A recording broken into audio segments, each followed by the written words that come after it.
Un gusto compartir con ustedes este programa. Soy José Buendía y esto es Blanco y Negro. El frenazo en el crecimiento es la mayor preocupación del balance de la economía mexicana en 2025.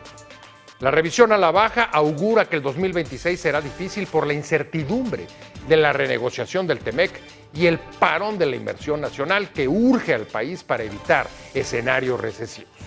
El gobierno de Sheinbaum reconoce que necesita el capital privado para que despegue la economía y el Plan México, dada la astringencia de recursos del Estado para proyectos de infraestructura y el menor peso de la inversión extranjera respecto de la local, aunque ha llegado más que la nacional. La sucesión en la cúpula empresarial con José Medina Mora ha abierto una ventana de oportunidad para destrabar inversiones como la mayor prioridad de su agenda, a pesar de que la presidenta advierte que la relación con el sector privado no regresará a tiempos anteriores de la 4T. No obstante, la propuesta de la patronal de impulsar una economía que priorice el crecimiento al mismo tiempo que la redistribución ofrece un terreno para el acercamiento. El respaldo a los líderes empresariales más poderosos del país con un nuevo Consejo para la Promoción de Inversiones ligado al Plan México y encabezado por Slim demuestra la urgencia de relanzar la economía bajo la presión de la inflación y el estancamiento. Los empresarios, sin embargo, deshojan la margarita por la desconfianza de la confrontación con el poder político desde el sexenio anterior, la reforma judicial y la vuelta del proteccionismo. ¿Cómo impedir que las reformas de la 4T ahuyenten la inversión? ¿Es suficiente persuadir a los grandes empresarios si el 80% de la economía son de medianas y pequeñas agobiadas por mayor carga fiscal y caída de la confianza de los consumidores? ¿El nuevo consejo implica un choque entre los empresarios? ¿El gobierno reconfigura alianzas? Esto es Blanco y Negro y comenzamos.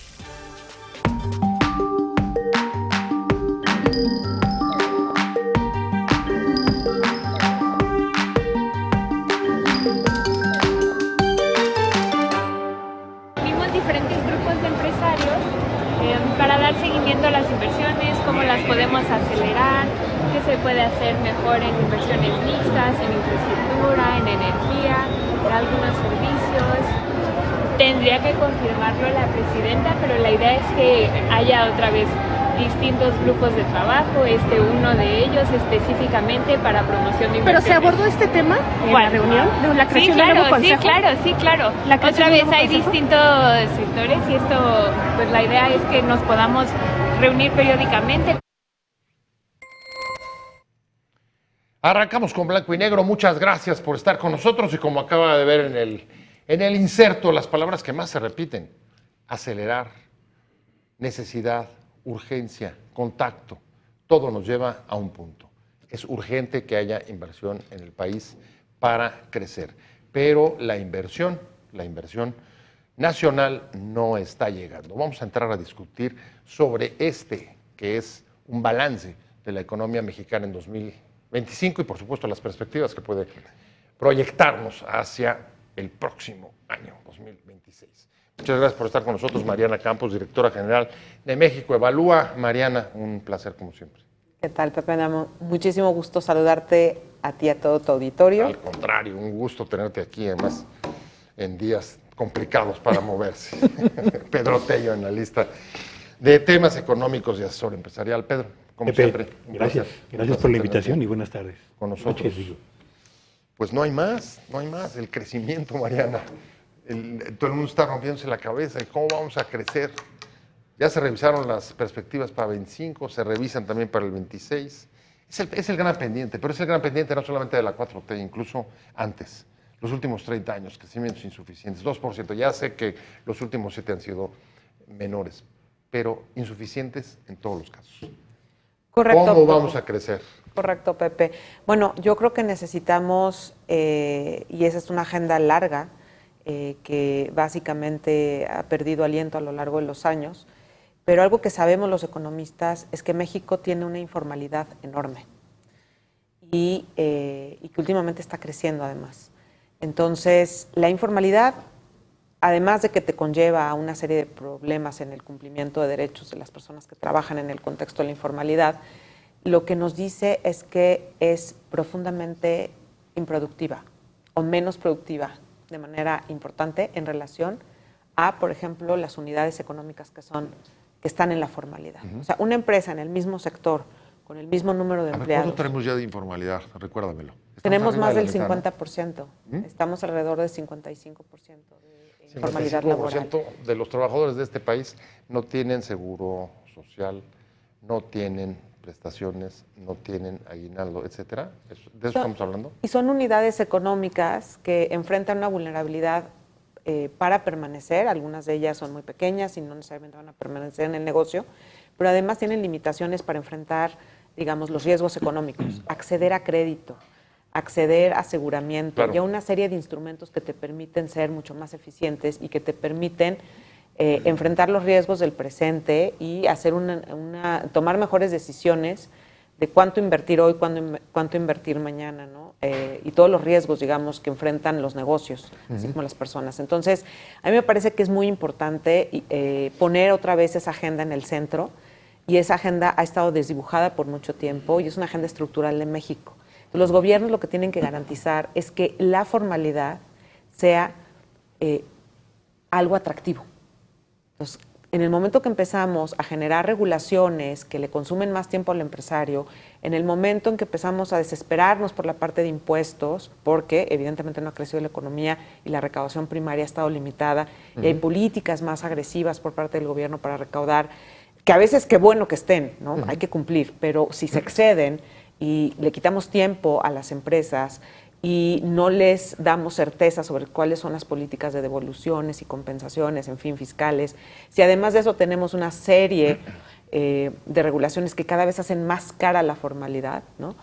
Entonces empieza a ser atractiva la informalidad. Y como te decía, el problema de la informalidad es que las unidades económicas que se desempeñan ahí son menos productivas que las unidades económicas que están en la formalidad. En la formalidad. Entonces, una manera de crecer es impulsar la productividad, es combatir la informalidad, y creo que no solamente se trata de, en este momento, mejorar la certidumbre económica, que sí hay un tema en eso y lo sabemos, sino que también hay que irnos más atrás, atender problemas estructurales del país, ¿no? Creo que hay, en todo este análisis, Pepe, y con esto cierro, habría que desagregar qué estados de la República sí han tenido productividad creciente, qué estados de la República sí tienen un crecimiento económico, porque en este ¿Y eso promedio invariablemente lo vas a ligar con informalidad? O sea, ahí donde más ha bajado la informalidad, ¿tienes ese dato? Sí, tiene sentido. ¿Sí? Mira, lo que sabemos es que a nivel nacional la informalidad en el último cuarto de siglo, perdón, la productividad ha caído. O sea, México tiene una productividad decreciente, ¿no? Menor que la que había el siglo pasado. Sí, o sea, ha caído en este siglo su productividad, pero no es la realidad si desagregamos el análisis a nivel estatal. Y otro dato importante es que nuestro PIB per cápita ha crecido tan solo 7% en este cuarto de siglo, ¿no? Y eso, comparado con otros países del mundo, estamos realmente en la lona, pero comparado con Brasil, comparado con Perú, comparado con Colombia, o sea, con nuestros digamos, países de la región, que también son países con problemas estructurales, con problemas de corrupción, con problemas de informalidad, ¿no? Entonces, creo que el caso de México tiene que analizarse con cuidado. A ver, el caso de México es sin duda complicado, sobre todo en los últimos años, Pedro, porque venimos de escuchar en los últimos años casi augurios de catástrofes permanentes desde que llegó la 4T, pero digamos que una catástrofe como las que vivimos el siglo pasado, ¿no? Devaluaciones, Fobaproas, todo eso no está sobre la mesa hoy. Sin embargo, tenemos márgenes de crecimiento, como decía Mariana, muy bajos y además informalidad muy alta. Y si además le preguntas a los empresarios, oigan, ¿y ustedes creen que es el momento o a los analistas, perdóname, es momento para invertir en México? Casi creo que la cifra es cero. En efecto. Es cero. Cero al cerrar 2025. ¿Cómo se está sosteniendo entonces un poco esto? Porque además a eso habría que agregarle los programas sociales, que están dando una cobertura tal que han sacado a 13 millones de personas de la pobreza. Entonces, no entiendo bien el rompecabezas. Digamos que la economía mexicana se mueve en este momento en un escenario de luces y sombras. Y yo diría que en materia de resultados o de signos vitales de la actividad económica nacional, tenemos más sombras que luces. Un poco para resumir, ¿dónde estamos parados? Yo diría que la economía mexicana avanza a un ritmo muy lento, que choca contra la expectativa que la 4T estableció desde el gobierno anterior, y que al mismo tiempo en este 2025 se caracteriza por tres aspectos que vale la pena tomar siempre en cuenta. Es un avance sumamente lento, por debajo del crecimiento natural de la población mexicana, que ya significa que habremos más invitados que pastel disponible para distribuirlo entre todos. Y todos los que van llegando además tienen menos raja dentro de lo que se está reportando. Entonces tenemos un avance lento inferior al crecimiento de la población. Tenemos un avance además que es dispar entre las diferentes entidades de la República, que es dispar entre las diferentes empresas por tamaño y que al mismo tiempo es dispar entre los sectores de la actividad económica nacional. O sea, lo que traemos es una fragmentación enorme, por supuesto, disparidad y desigualdades regionales, por sectores, por actividad, por giro de negocio. Así es. Y si a esta situación agregas el hecho de que estamos en medio de un panorama de elevado estrés y crecientemente desafiante para la actividad económica nacional, pues uno termina por señalar que revisando lo que ha ocurrido con los 4 motores de cualquier economía, en este caso de la economía mexicana, 3 de ellos se han debilitado. El consumo nacional de bienes y servicios avanza a un ritmo francamente muy lento. O sea, mercado interno, si no deprimido, por lo menos con un avance debilitado. Las familias están comprando menos bienes y menos servicios. El segundo motor, el de la inversión productiva, bueno, se acumula 13 meses consecutivos con números rojos, retrocediendo. Y si no hay inversión productiva, difícilmente puedes renovar tu maquinaria, mejorar tu propia competitividad y tener capacidad para generar más y mejores empleos en el sector formal de la economía, retomando esto que comentaba Mariana a propósito del fortalecimiento de la economía informal. Finanzas públicas, tercer motor de la economía, con un margen de maniobra sumamente estrecho, porque le fue heredado un déficit en las finanzas que fue el más alto en los últimos 34 años, y con la necesidad de reducir en el tiempo más corto ese nivel deficitario. Y por último, el cuarto motor, el motor exportador, es el único que, diría yo, nos ha mantenido razonablemente a flote a pesar del cerco arancelario que ha establecido Donald Trump. Así es, eso más o menos se ha mantenido, incluso aunque sea poco, pero ha crecido. Así que tenemos una economía con disparidades muy importantes, con un avance muy lento, y lo más preocupante, diría yo, es que hacia adelante la percepción que tiene el consumidor por una parte y el empresario por la otra, los dos agentes más importantes de la actividad económica, apunta hacia cautela, cuando no hacia pesimismo, para consumir unos y para invertir los otros. A ver, otra paradoja, Mariana.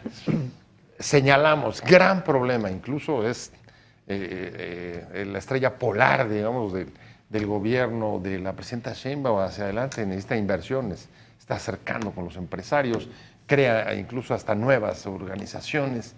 Hay un reconocimiento tácito de que necesita los capitales privados, pero los capitales privados no están viniendo. ¿Y sí los extranjeros? O sea, ayúdame a entender. O sea, las razones que esgrimen los empresarios nacionales no son las mismas para los extranjeros. ¿Por qué? Bueno, yo creo que aquí hay que aclarar algo. No es que estén llegando nuevos inversionistas extranjeros o nuevas inversiones. Lo que ya tenemos muy analizado es que tenemos una reinversión de utilidades. Entonces, de alguna manera, los que están aquí, digamos, los capitales extranjeros que están aquí, y estoy hablando exclusivamente están dejando de la inversión, y aumentando. De la inversión extranjera directa, pero son los mismos. No hemos logrado atraer, a pesar de la ubicación geográfica tan privilegiada que tiene México y a pesar de este contexto de geopolítica en donde Estados Unidos ha querido mover su manufactura que tenía en Asia o que tiene todavía en algunos sectores en Asia, hacia México, y esto no lo hemos visto con nuevos capitales llegando. Entonces sí creo que hay una precaución, Pepe, de parte de los inversionistas internacionales también o extranjeros, ¿no? Creo que ese es un tema a señalar. Por otro lado, otro que ha dejado de invertir tremendamente es el propio Estado mexicano. O sea, Reducción, sí. la inversión pública está atravesando por uno de sus momentos pues más bajos, ¿no? Tuvimos hace una década niveles de inversión en relación al PIB mucho más elevados de lo que tenemos ahorita, ¿no?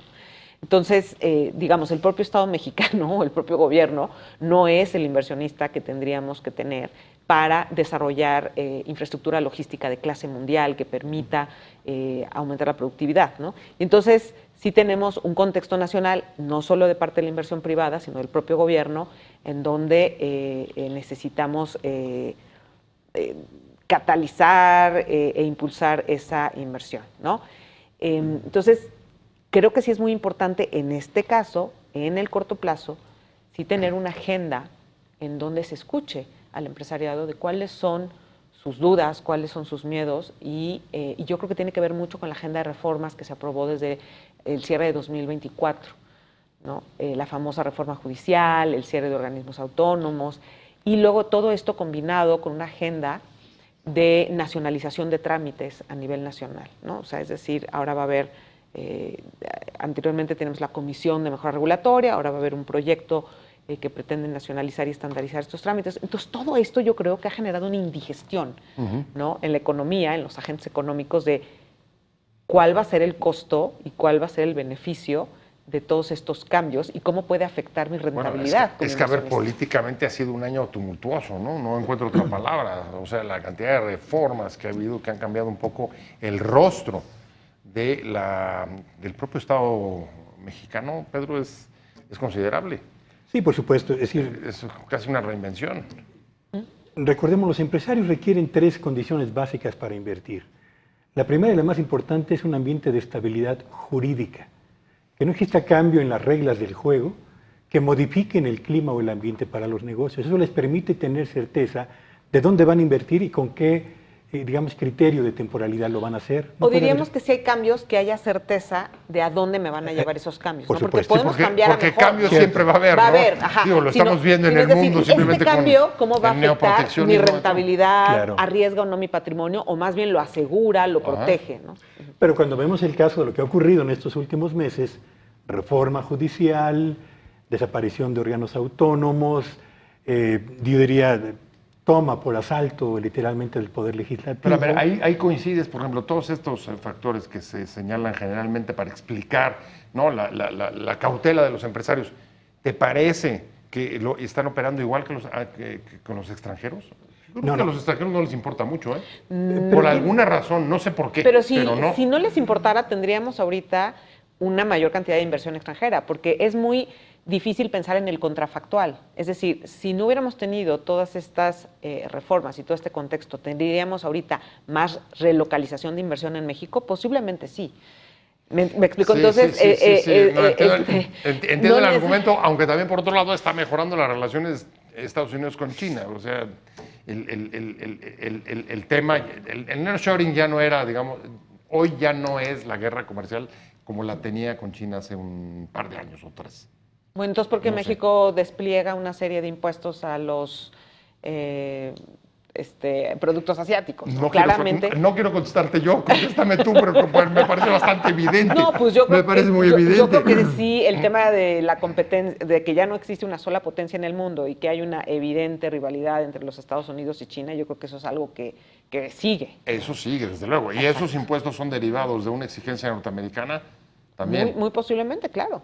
¿O le crees a Ebrard? No, pues posiblemente, por supuesto que tiene que ver con Porque esta Ebrard exigencia. dice que es para proteger la industria local. No sé, dime tú. Exacto, entonces yo creo que sí, todavía existen condiciones de geopolítica que podrían beneficiar a México. Y además otra cosa, deja tú la geopolítica. Estados Unidos es un país con una población con edad promedio casi de 40 años. Necesitan a alguien que manufacture. Claro.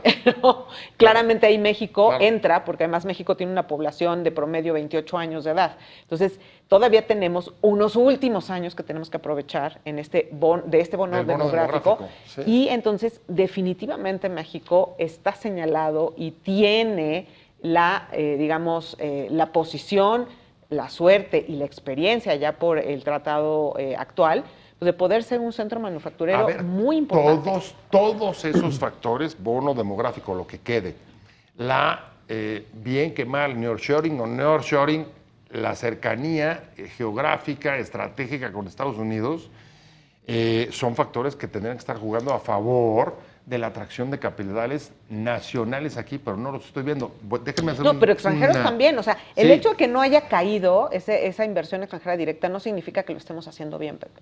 No, no estoy valorando, simplemente estoy haciendo una comparación entre los nacionales y los extranjeros, y yo los veo a los nacionales mucho más retraídos. Pero déjenme ir a un corte rápido y regresamos, claro. Pedro, regreso contigo, para hablar de qué está pasando con los empresarios mexicanos, porque además me parece que es un tema muy interesante porque ahí se están moviendo las cosas. Estamos en blanco y negro, regresamos. Hemos definido 3 prioridades de arranque en el CCE. La primera prioridad tiene que ver con reactivar la inversión. México necesita crecer.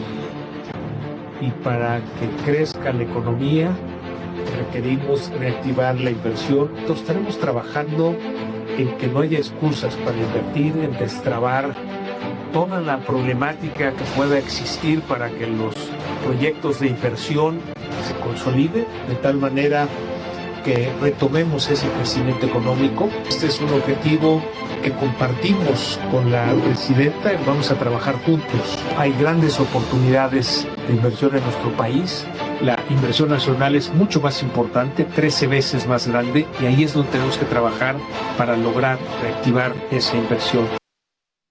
Estamos de vuelta en blanco y negro. Muchas gracias por seguir con nosotros. Y ahí tienen las palabras de José Medina Mora, que ya para el cierre de este año, del 2025, llegó al liderazgo del Consejo Coordinador Empresarial. Ha abierto eso una ventana seguramente de oportunidad, y ahí tiene sus palabras en las que reitera, el centro de su agenda es México, la economía mexicana necesita crecer, y para crecer necesita de inversiones. Y dice, vamos a hacerlo y vamos a quitar cualquier excusa que lo impida porque el país lo necesita.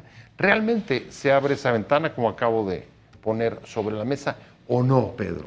¿Qué te parece? Porque se está moviendo el mundo empresarial. Mira, es cierto, para crecer necesitamos activar consumo y necesitamos activar inversión. Pero para activar consumo requerimos inversión primero para generar más y mejores empleos. Ahora, la pregunta que haces hace rato, ¿por qué esta discrepancia entre el nivel histórico de la inversión extranjera y la inversión nacional privada en retroceso, lo mismo que la gubernamental? Yo te diría que ese dato que dieron de más de 40 mil millones de dólares, primeros 9 meses del año de inversión extranjera. Récord.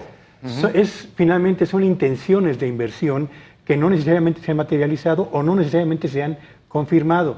Habría que esperar la información del Banco de México, que es la que da cuenta específica de cuánta de esa inversión anunciada por Economía realmente se efectuó.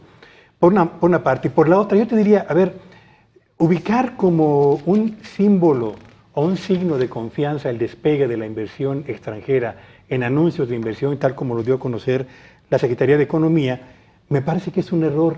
Ubiquemos a la inversión extranjera en su justa dimensión. Dentro del total de la inversión productiva nacional que tiene lugar en México, la inversión extranjera directa no rebasa el 17%. Sí, es mucho más. Así que pretender que el 17% marque la pauta o la ruta del resto de la inversión productiva, creo que es un error. A ver, 17 la inversión extranjera directa. ¿Y qué será? ¿La nacional sería como 70? Yo diría que, la inversión nacional está entre pública y privada, estamos hablando del 83%. No, eso me queda claro, pero la pública, porque decía Mariana, tampoco está llegando la pública. No es muy relevante tampoco. Debe andar en más o menos 25% la pública y el resto 60% la privada, más la inversión privada nacional. Pero bueno, y ahora la pregunta es, ¿y por qué los empresarios no están invirtiendo? Exactamente. Bueno, yo diría porque no perciben un ambiente jurídico, un entorno jurídico estable que les dé confianza y certeza. No saben en dónde van a terminar las disputas contractuales con proveedores o con clientes cuando se dan cuenta que en el Poder Judicial hoy en día hay una transformación que no apunta en un sentido, digamos, que dé tranquilidad a los inversionistas.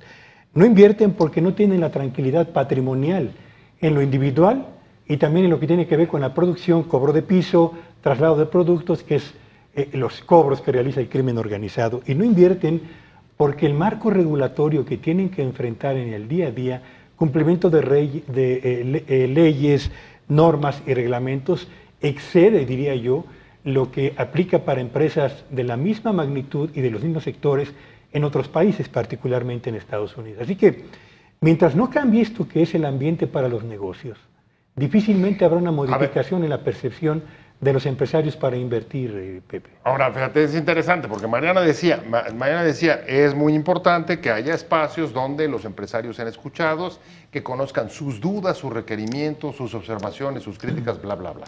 A ver, pues sí los hay. A ver, acaba de armarse un grupo para promover inversión. Sheinbaum se apoya en los empresarios más top, más fuertes, los megamillonarios del país, comenzando por Slim y Bayeres. Ese es uno. Tienes al Consejo Mexicano de Hombres de Negocios.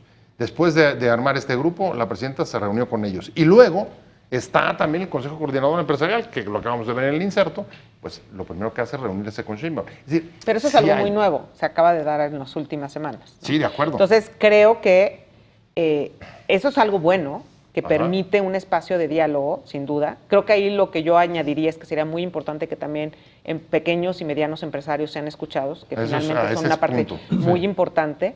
Qué bueno que están los grandes empresarios, pero ¿cuáles van a ser los mecanismos para que también las empresas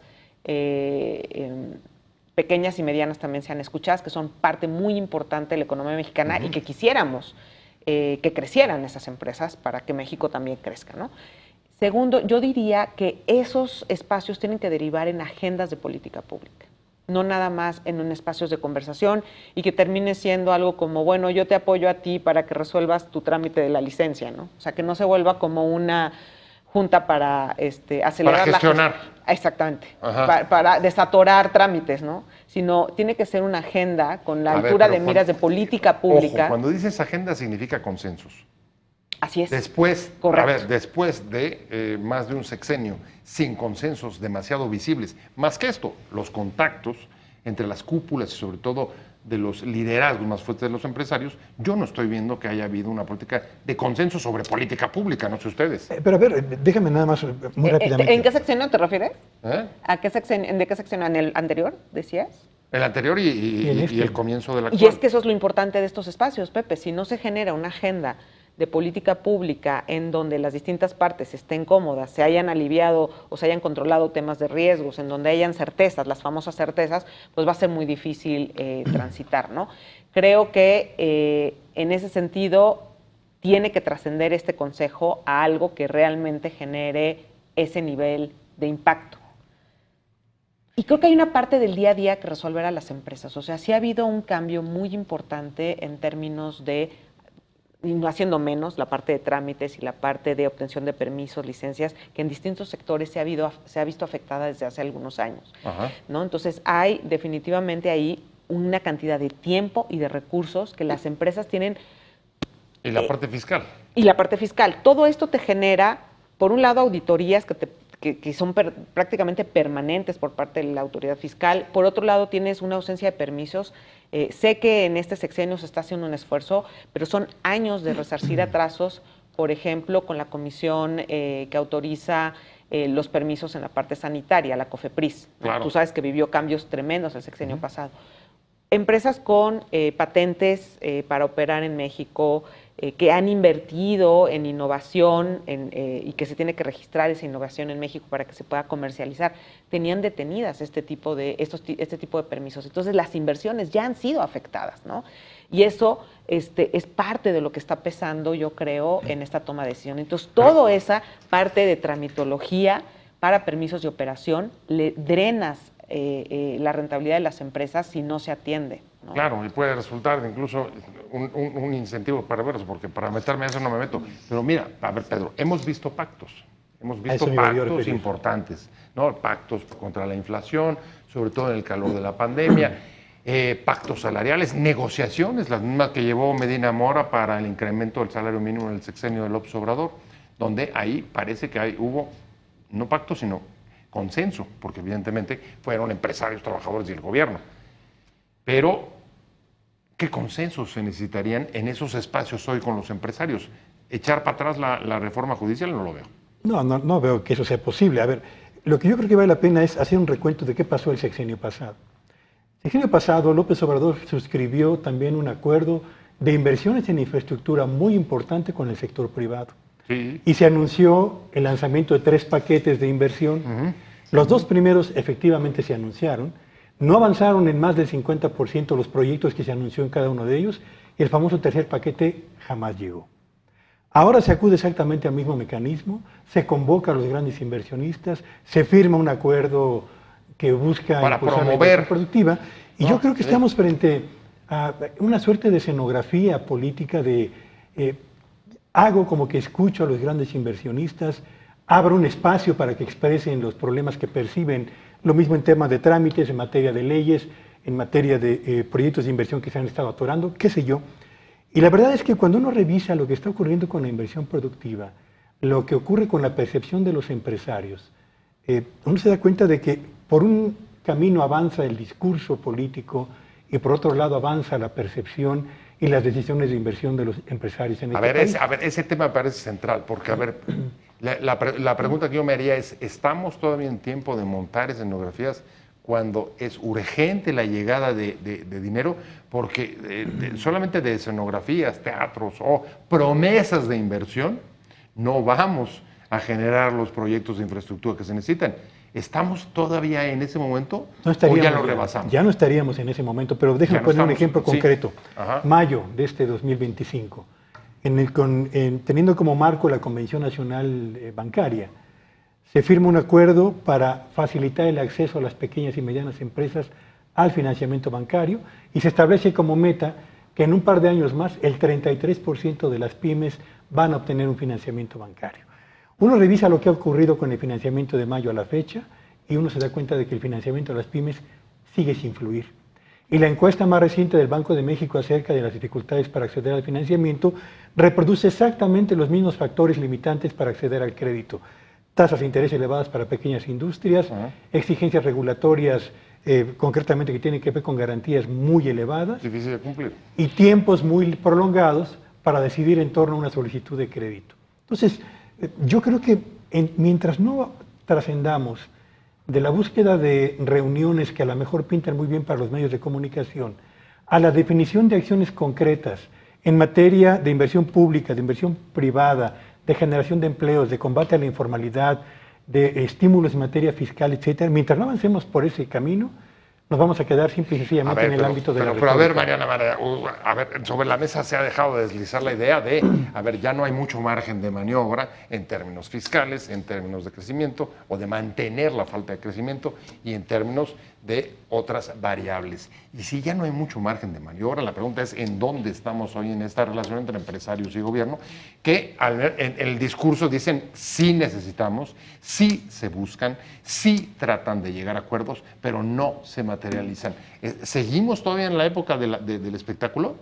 Yo creo, Pepe, ¿De mensajes para el respetable, el graderío? Es que yo creo, Pepe, y ya hace rato se decía, se tocó aquí el tema de la reforma judicial. No, pues es que hacer otra reforma judicial, ya echarla para atrás no se puede. No sé si se llama echarla para atrás, pero definitivamente eso que se aprobó necesita cambios. Y parte de lo que está pasando es que el perfil de los jueces que se estableció en esta reforma no cumple con el nivel de experiencia. O sea, ¿tú lo ves como un sine qua non para los empresarios? O sea, si no está eso dentro de los consensos, ¿en dónde más puede estar? ¿Qué otros consensos pueden establecer? Yo creo que los empresarios, como cualquier dueño de alguna inversión y de un patrimonio, necesita certeza jurídica y estabilidad jurídica. Y creo que si esa reforma rompió esa certeza y esa estabilidad, hay que repasarlo. Porque para, por ejemplo, atender temas de créditos, cuando tú prestas dinero y posiblemente un cliente no te paga, vas a tener que ir a un tribunal. Y tú tienes que garantizar que ese tribunal, primero que nada, el juez entienda la materia financiera. Y eso requiere especialización. Y lo que hizo la reforma es romper con la especialización de los jueces. La reforma no estableció como un requisito este tipo de especializaciones, Pepe. Entonces, ¿cómo se va a resolver un asunto de materia financiera si no se pidió eso? Ok. Ahora, si sigo lo que ponía Pedro sobre la mesa, resulta que la falta de afluencia de inversiones nacionales viene no desde la reforma judicial, sino desde antes. Tiene 13 meses con números rojos. 13 meses. 13 meses con números rojos. Y es cuando empezó Después de la aprobación, pero con López Obrador también la inversión nacional Desde no- agosto no del fluyó. 2024, la inversión productiva viene registrando consistentemente caídas mes a mes. O sea, las estás viendo definitivamente ligadas al tema de la Esa agenda de la reformas que aprobación. va más allá también tiene que ver con la Comisión de Competencia Económica. O sea, Así es. si tú quieres invertir, tú quieres que haya igualdad de circunstancias entre los competidores en un sector, Pepe.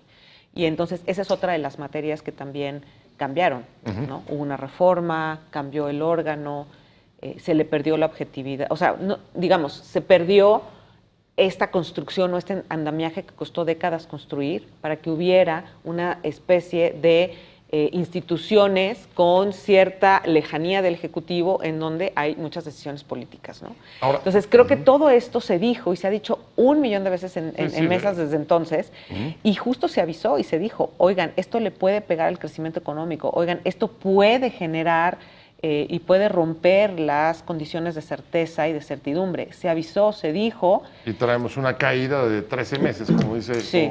como dice Pedro. Ahora, desde el lado de los empresarios, ¿qué consensos crees que pudieran allanar un mayor acercamiento? Estoy pensando, por ejemplo, en la propuesta con la que llegó Medina Mora, Pedro.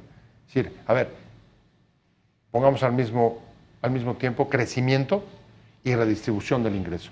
Porque la 4T, ese es un tema indispensable para los consensos, los programas sociales, la redistribución.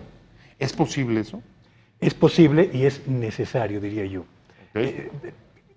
Yo creo que se han estado tomando decisiones que apuntan en la dirección correcta. Este levantamiento de un muro para las importaciones con los países que no tenemos acuerdos comerciales Asiáticos, sí. Y de otros lados. mejora la rentabilidad de producir en México lo que hoy estamos importando. Pero si te quedas solamente en medidas de política comercial y no avanzas por el camino de la renovación de maquinaria y equipo de empresas nacionales, si no haces que fluya el productos, ¿no?, financiamiento, de muy baja calidad, sí. si no fluye el financiamiento, si no hay asistencia técnica, si no hay acompañamiento a estos empresarios, si no hay el desarrollo para la innovación o la transferencia de tecnología para crear una planta productiva, una base interna productiva sólida, de poco te va a servir levantar barreras a productos de importación si no logras desarrollar capacidades productivas propias. Y es aquí donde está haciendo falta, diría yo, avanzar en el tejido fino de definir instrumentos muy específicos en materia fiscal, financiera, regulatoria, de compras gubernamentales, etcétera. Deja poner solamente un ejemplo muy rápidamente. Sí. Si sumáramos el monto de lo que los 32 entidades federativas compran anualmente de bienes y servicios, más lo que adquiere el gobierno federal, estamos hablando de que el poder adquisitivo que tiene el sector público es de una magnitud tal que si se canaliza fundamentalmente a proveedores nacionales que demuestren competitividad, calidad, entregas oportunas, etcétera, eso daría un impulso significativo al desarrollo de proveeduría nacional y daría al mismo tiempo un impulso significativo al crecimiento del consumo interno. Es la defensa de... Pero no lo hacen. A ver, es un poco la defensa de Ebrard. Vamos a salvar 350,000 empleos. Pero acá lo haces utilizando las herramientas que tiene el sector público a su alcance, sin mayor gasto, solamente canalizando parte de esas compras públicas al interior. Un ejemplo nada más rápidamente. Imagínate tú que la presidenta de la República convoque a los gobernadores y les diga, vamos a suscribir un convenio para que todos los gobiernos estatales liquiden los adeudos con proveedores en un plazo no mayor de 30 días. Porque hay proveedores que tienen retrasos de más de 6 meses y tienen problemas de liquidez, y tienen problemas con el SAT y tienen problemas con los bancos. Pregúntale a los de Pemex, bueno, por ejemplo. Y además, que una parte de las compras gubernamentales se canalicen fundamentalmente a proveedores locales o proveedores nacionales, con el 50% de anticipo y contra liquidación, una vez presentada la factura y la entrega del producto o del servicio entera satisfacción de las autoridades estatales o del gobierno federal en un plazo no mayor de 45 días. Eso permitiría impulsar la actividad productiva, bueno, y digamos pero que no lo hacen. Ahí es interesante porque ese podría ser un tema de consenso, digamos, Y no que le cuesta bastante un poco peso. ideológico. No le cuesta un peso Pagar a más. tiempo no creo que sea un tema demasiado ideológico. Déjenme un corte rapidísimo. Y regresamos a cerrar un poco para conocer su punto de vista. Bueno, ¿qué expectativas podemos tener de todos estos encuentros o estos acercamientos con los empresarios? Si realmente creen que más allá de las dificultades puedan traducirse pues, en lo que estamos esperando todos, que apuesten por el país o que fluyan las inversiones. Estamos en blanco y negro, regresamos, no se vayan. Mariana, ¿qué podemos esperar? Estos acercamientos con los empresarios ya se dan cuenta que se necesitan mutuamente, ¿no? ¿Hasta dónde? ¿Consensos o pueden llegar a acuerdos pragmáticos? Yo esperaría que se puedan llegar a acuerdos pragmáticos y creo que eso implicaría un esfuerzo por parte del gobierno en generar políticas públicas que sean mucho más comprensivas o que entiendan el rol y el ecosistema de las empresas en México, qué es lo que afecta a las empresas, cómo las políticas y las regulaciones limitan su operación, limitan sus ventas, limitan el uso de sus recursos para el negocio, cómo puedo hacer un andamiaje institucional que promueva la formalidad, que promueva el cumplimiento y la vocación empresarial en México, ¿no? Y como creo que, a ver, tú decías también, o sea, la ventaja geográfica, pues les conviene a ambos. Totalmente. Y O sobre sea, todo es que para estamos... ambos, con Temec o sin Temec, con Y no nos quedan años proteccionismo, de ¿no? bono, nos quedan pocos años de bono demográfico. Entonces, estos siguientes 15 años para México son fundamentales. Tenemos que ser aliados en mejorar la productividad de las empresas, en garantizarles una certeza jurídica, una estabilidad jurídica en México.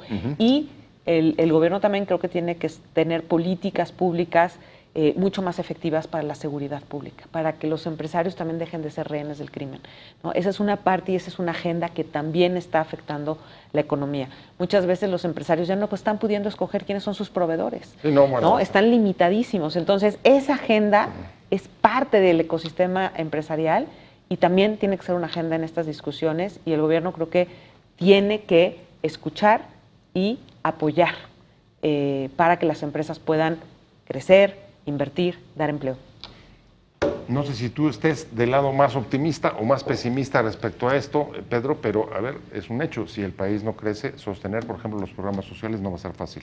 No, bueno, por supuesto que no. Cuando tienes finanzas públicas con un margen muy estrecho y además donde programas como el de pensiones está absorbiendo una cantidad cada vez mayor de recursos. ¿Y eso empuja a buscar a los empresarios a llegar a acuerdos con ellos o no? Y bueno, por supuesto que tendría que empujar al gobierno a buscar el crecimiento más acelerado de la actividad económica nacional, ¿no? ¿Y estás optimista con eso o no lo ves? Quisiera ser optimista, pero no veo hay. en el ambiente nacional en este momento condiciones para poder hacerlo, más allá del discurso y de las buenas intenciones, ¿no? Pero es que el momento, lo dice Mariana, si seguimos esperando el momento, se nos va el bono demográfico en la próxima década. Creo que el gobierno va a tener que ceder en algunos aspectos. ¿Lo ves cediendo?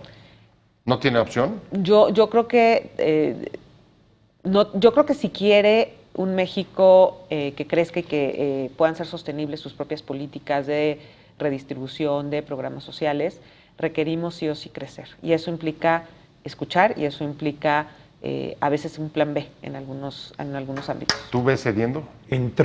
Estamos en plena cuenta regresiva. Si el gobierno no hace algo para fortalecer sus finanzas públicas, no va a poder mantener este programa o este proyecto de incremento en el gasto social. ¿Qué tiene que hacer el gobierno? Impulsar el crecimiento. ¿Cómo? Solo no lo puede hacer. Tendrá que sentarse con los empresarios. Pero como dice Mariana, pasa por ceder. ¿Tú lo ves eso? Negociar es ceder de ambas partes. Bueno, eso sí, por Tendrán supuesto. que ceder unos y otros, sin lugar a dudas, ¿eh? O sea que nos quedamos un poco 2026 con la incertidumbre de ver cómo continúa y qué pasa. Y Más que otros años, ¿eh? Y el último punto, yo creo que el TEMEC también tiene un papel aquí que es importante en términos de la certidumbre y me parece que todos pensamos como, bueno, se va a revisar y en el verano va a quedar listo ese tema. Yo creo que no.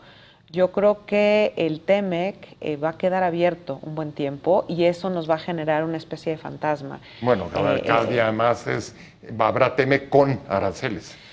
Y es que parte de habla lo que TEMEC y vamos cada a vez más tener, insistente. pero además el TEMEC ha funcionado como un instrumento de negociación de otros ámbitos para el presidente de los Estados Unidos, ¿no? Entonces, ¿cuáles serían los incentivos para el presidente para cerrar ya el tema TEMEC y no tener con qué negociar aspectos de seguridad, de migración? Entonces, no le va a convenir a él cerrarlo. Entonces, eso a nosotros nos va a generar una incertidumbre, nos va a acompañar durante más tiempo esta incertidumbre. A ellos les está conviniendo, lo que no a nosotros. No sé cuánto vaya a aguantar, digamos, es la coacción, la presión y el acoso. Y 2026 va a ser un año especialmente crítico para la relación entre ambos países. Hay renovación de la Cámara de Representantes en Estados Unidos. Así es. Se renueva la tercera parte del Senado y habrá cambio en 39 gubernaturas en Estados Unidos. Así que vamos a convertirnos en la piñata Va a ser favorita movidísimo. de unos y de otros. Ya viste cómo están cerrando con el fentanilo. Ya me voy. Se nos fue el tiempo rapidísimo. Yo les quiero agradecer a los dos, no solamente por esta presencia suya este día, sino por todas las que hemos tenido a lo largo del año. Ha sido un verdadero placer. Mariana Campos, directora general de México Evalúa. Muchas gracias, Mariana. Gracias, Pepe, a ti por este espacio, de verdad, por conversar. Muy agradecido con tu presencia y, por supuesto, Pedro Tello, analista de temas económicos y asesor empresarial. Muchas gracias, Pedro. Gracias, Pepe. Gracias, Mariana. Buenas noches. Que les vaya muy bien a los dos, pero sobre todo a usted. Nos vemos como todos los martes y jueves, 10:30 de la noche, no se lo olvide, pónganle. Y pues por lo pronto tenga una muy buena semana, páselo bien. Adiós.